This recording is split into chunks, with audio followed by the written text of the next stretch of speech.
Hello, sixth graders. Mrs. Wagner here. This is your assignment for today, for Tuesday.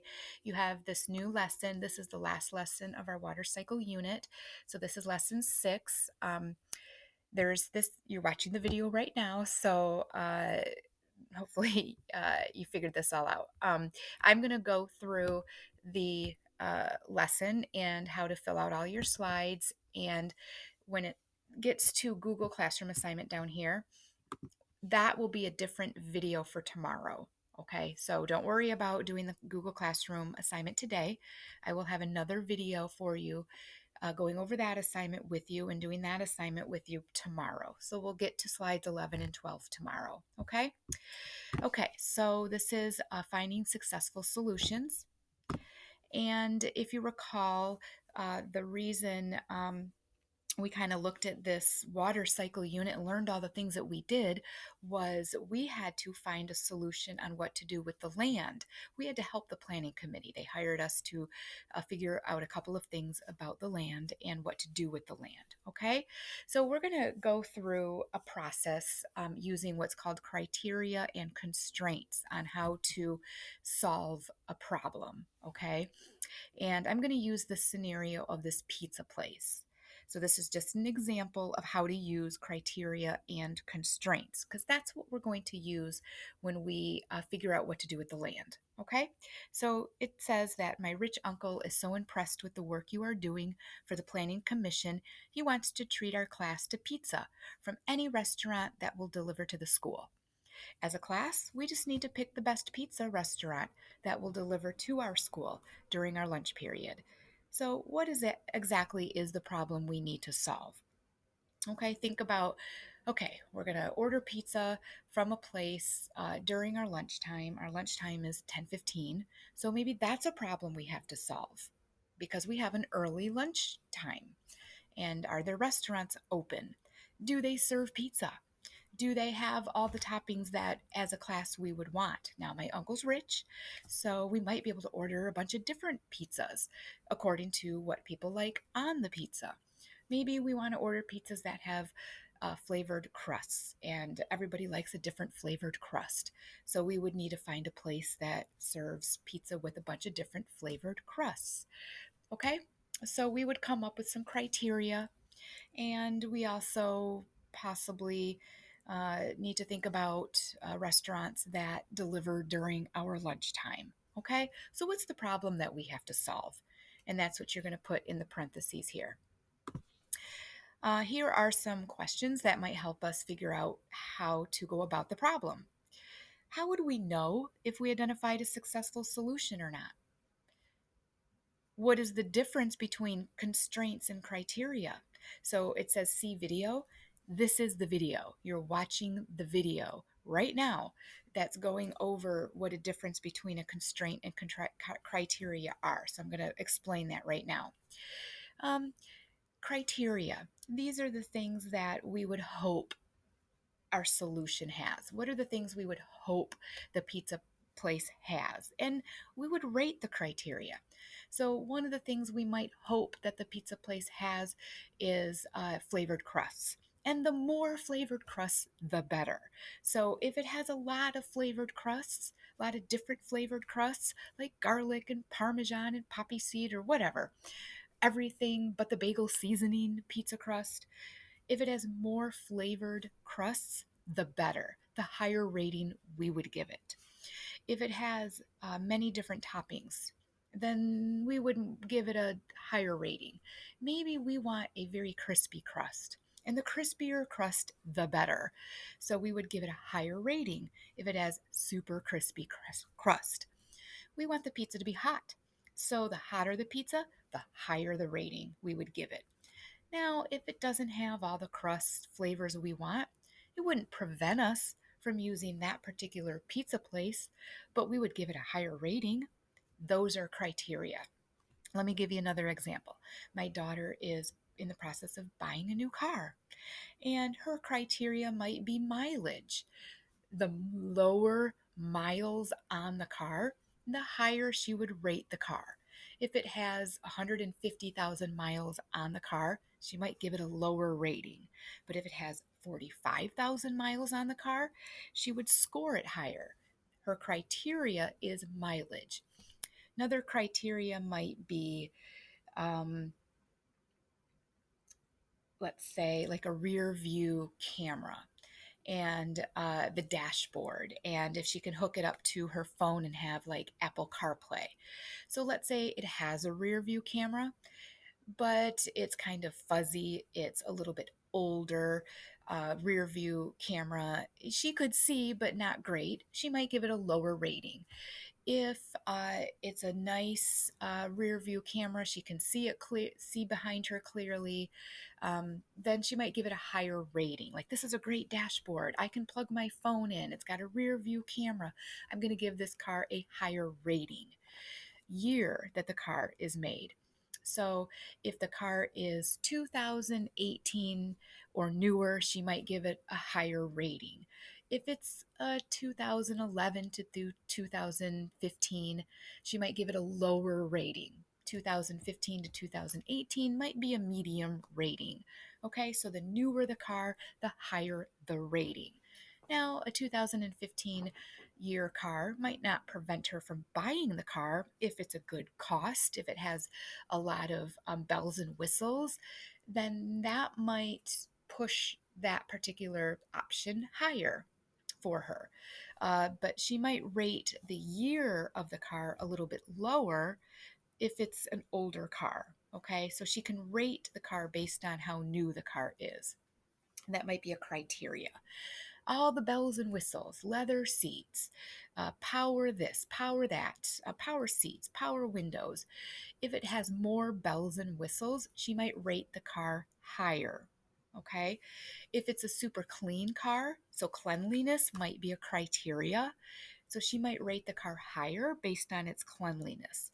So these are things that she can rate. It might not prevent her from buying the car, but if it gives her a higher rating, then she might lean towards that particular car.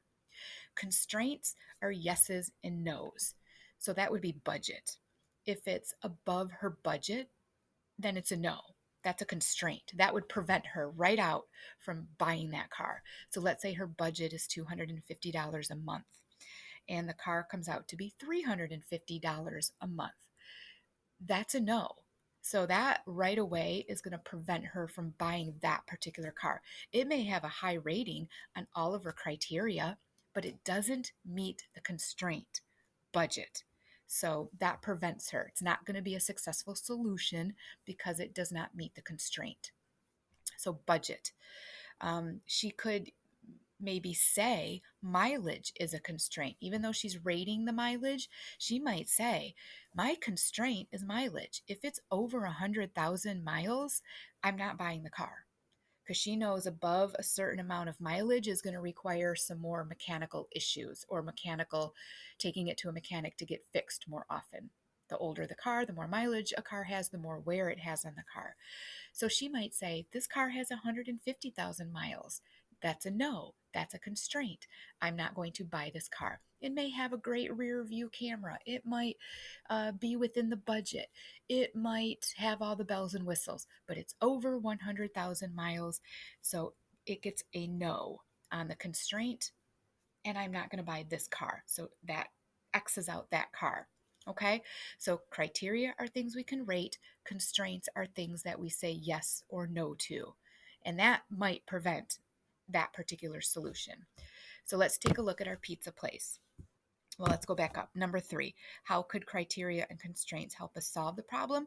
Kind of makes it easy for us to solve a problem because we rate based on our criteria. And if we have constraints, then it helps us eliminate. So that does help us solve a problem, is being able to eliminate particular solutions because of the constraints. And we might be able to say, I'm going to choose a particular solution because has a high criteria and it meets all of my constraints. There's my solution. So it's systematic. It's a system that helps us solve a problem. Okay, so here is Coda's Pizza. We have found a pizza place. So let's take a look at the criteria that we have developed down at the bottom. pizza delivered hot. That's criteria. Crispy crust and flavored crusts. Okay, so we can rate based on the information that we have. So here's the information. I love Coda's Pizza. They deliver right to my house, and the pizza is so hot it burns my mouth. The crust is so crispy it crackles when you take a bite. Plus, they have 5 different flavors of crusts. Okay, so based on that information, and then we also have the hours of when they're open Monday through Thursday, 3 to 9 p.m., Friday through Sunday, 3 to 11 p.m. Okay, so that's information we can use at some point too. So, our criteria we said we would like the pizza to be delivered hot. We'll give it a rating of 1 if it's warm but not steaming. We'll give it a rating of 2 if it's hot but won't burn my mouth hot, or we'll give it a rating of 3 if it is hot enough to burn my mouth. That's how hot we want it. So when we look at the information, we do see that it says they deliver right to my house and the pizza is so hot it burns my mouth. Well, we know we've given that a high rating. We've said for a number 3, we want it to be hot enough to burn my mouth. And this pizza place will do that. Or we have seen information that somebody has said it will be delivered to you so hot it burns your mouth. So, what rating would we give it? A 1 or 2 or a 3? Just highlight the answer there, okay? Crispy crust. We said if it's mushy or cannot feel or hear the crust, we'll give it a 1, a low rating. If it's crisp, but it doesn't make a sound when bitten, we'll give it a 2. But we'll give it a 3 if it's super crisp, makes a crunch sound. That means it's super crispy. So, based on the information, what rating would we give it? A 1, a 2, or a 3? How about flavored crusts? As a class, we said we like a lot of different flavored crusts because so and so likes garlic crust, and this person wants Parmesan crust, and another person likes everything but the bagel seasoning crust. So we want lots of different flavored crusts. We will give it a 1 if it only has 1 to 3 flavors. That's just not enough. A rating of 2 would be 4 to 6 flavors. That's not bad. But if it has 6 or more flavors of crust to meet everybody's tastes, we'll give it a 3. So based on this information, what rating would you give it? A 1, a 2, or a 3? So highlight your choice. Okay, so then constraints. These are the yeses and nos. Okay, this is what might prevent us from picking a pizza place.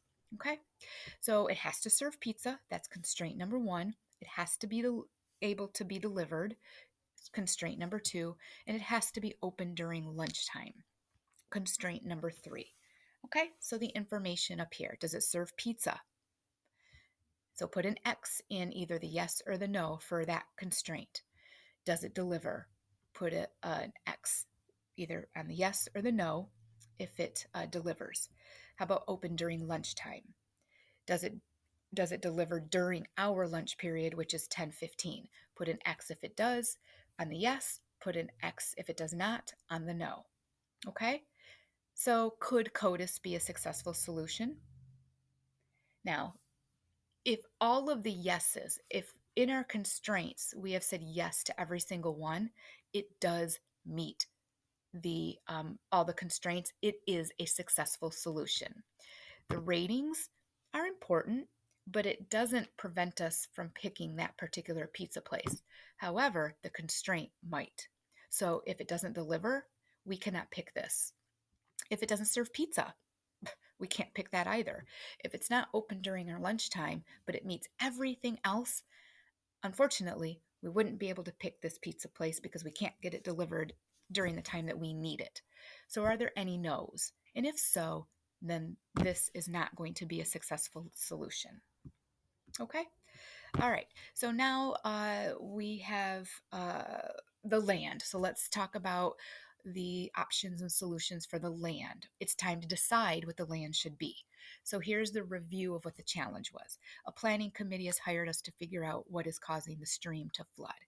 What did we find out about that? What causes the stream to flood? It has everything to do with how the water moves, where the water is, and how fast it moves. So, a faster pathway of water to the stream is going to cause the stream to flood. And then a slower pathway to the stream is going to prevent flooding.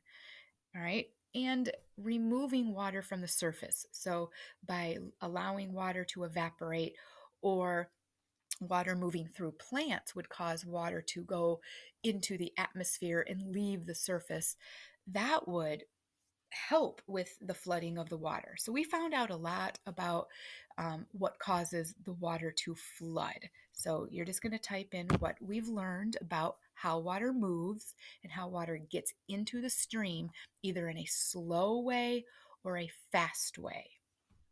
So the owner of the land, number 2, has said they're going to donate the land to our community if we can get it to be beneficial. How is it going to benefit uh, people, and how about the environment? So what and who does the owner want to make sure the land will help? We need to change the land in a way that's beneficial. Beneficial to who? And beneficial to what? That's what you're going to put in the parentheses here. All right, we're going to try to answer this question. We're going to be changing the land. So how does our uh, changing the land affect the amount of water in the stream? Okay. What changes did humans make in the past about the land? What changes did they make that affected the stream? And then what are we going to do to change it that will benefit and prevent flooding, okay, and affect the flooding? So, how can we convince the planning committee that changing the land surface in this particular watershed will influence flooding, either in a bad way or a good way? Okay, so I need to show the planning committee how the movement of water was affected by humans. I can do this by explaining to them that there are 2 things that need to increase to remove water from the system into the air. So remember, there was a lesson that we did that talked about water moving from the surface of the land into the environment, or into the atmosphere, I should say. What were those 2 processes that caused water to go into the atmosphere? Because what we want to do is remove as much water as we can off the surface into the atmosphere so that water doesn't go into the stream. What were those 2 processes? Think about the 2 labs that we did in one of the lessons that caused water to go into the atmosphere. Okay, so what were those vocabulary terms? That's what you're going to put here. What was the driver of that water to cause it to go into the atmosphere, first of all? And then what are those processes called? That's what you're going to put here. The 2 processes that cause water to go into the atmosphere. All right, we need to increase something that slows the entry of water into the stream. So we learned that when water does something, it's a slower pathway to the stream, okay? Water going somewhere, not into the atmosphere, that's number 1, but water going somewhere else is a slower pathway into the stream. All right, what is that process called? So that's what we want to increase. We want to decrease the rate at which water goes into the stream. What's a faster pathway of water going into the stream? We learned that there's a faster pathway of water moving into the stream. We want to decrease that. So think about the vocabulary term of what would be a faster pathway of water moving into the stream. Okay, so that's what you put in number 3. On the next slide, there are going to be 4 ideas that you're going to talk about in our Google Classroom assignment for tomorrow that the planning committee has come up with that they want us to review. We're going to use criteria and constraints to rate and to decide if these are viable options for our land. So they have said we can turn it into a soccer field or a playground or make it a water park with a green planting roof. So on the roof of the water park would be a greenery, something that we would plant plants. Okay, so we know planting plants is a good thing for the land. We know that planting plants is a way to get water to move into the atmosphere. All right, that would be good. In a rain garden, A rain garden is another option that they've come up with. Okay, so four things. Some of these things, a lot of these things would cause people to want to come to the area. And some of these solutions would be better for helping with the flooding of the stream. So we're going to rate them, and then we're going to also look at some constraints. Budget might be a constraint.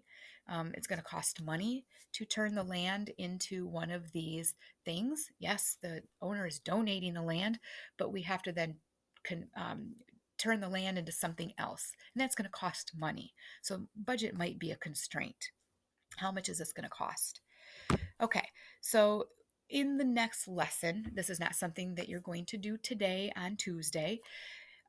In the next lesson, I'm going to go through with you these task cards that are going to give us a description of what the land would look like, and some information about who it impacts, how much it costs, uh, who is it going to benefit, what is it going to benefit, just some information, and then we can rate that solution based on criteria that we've come up with, and we can also decide if it meets the constraints. Okay?